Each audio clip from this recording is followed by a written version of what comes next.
Hey guys and gals, Ken Tizzard here again. Welcome to Back on Board episode, I'm going to say episode 19 because I think that's where we are. It could be episode 20. Again, it'll be written right there. I'm going to show you a little exercise today. This won't take long at all. But this is something I like to do to loosen up. And I'm not sure what it's a part of or what it can be a part of. I just know that it's a neat feeling for me, and it helps me with thinking about board directionality. What I mean by that is, this is my front stance. Front leg pointing frontward, back leg planted in the pocket. A little bit of an angle, blah, blah, blah, blah, blah.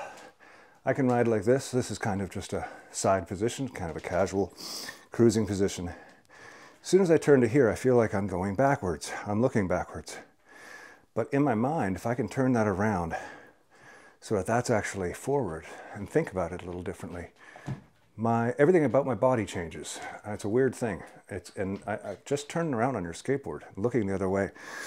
Because if you're going to get into skateboarding more and more, you're going to want to learn how to ride switch or do tricks fakie, which means doing them backwards. So part of what I'm doing this one today is doing it both ways. And I don't know if this helps with anything, but there's a part of when I'm doing a 180, there's three parts of it. There's the wind up, the shoulders, the hips, and then the feet. And they follow like this, right? Again, shoulders, wind up, feet. Shoulders, wind up, feet. Shoulders, wind up, feet. Now, a neat thing, the good thing about that is it feels like I start this direction, and after doing a 180, I'm in this direction again. So what I've been doing is adding a twist at the end of that. So shoulders, hips, feet, and then shoulders again backwards. So what it gives you is this: shoulders, feet, then shoulders backwards this way, so you're ready to go again.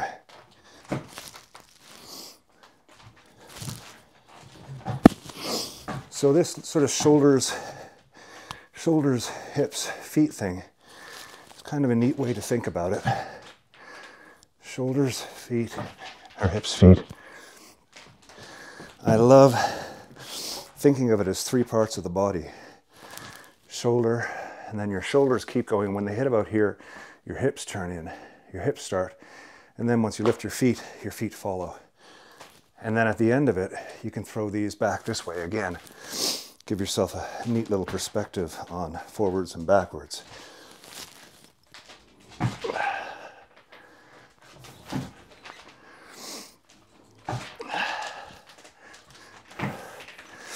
I'm not sure, what the better way to do it is. Practice, practice, practice, of course. But this thing really sort of stirs me up, the whole idea of being tight or being nice and loose. I'd like some comments, and I know what I'm gonna hear for the most part, and I've heard it already, is start loose and then go tight. Start loose and then go tight. And that seems to be the key. But if there's anything I'm doing with foot positioning, I have it in sort of standard tracking position for skating. It's not really in the sort of 2-bolt freeboard, sort of freestyle thing. It is in a proper spin position, I think. But like I say, it's just a matter of getting used to that and keeping doing it. But if there's any tips you can all give me, for those of you who are just learning them, maybe you picked up something from what I'm talking about.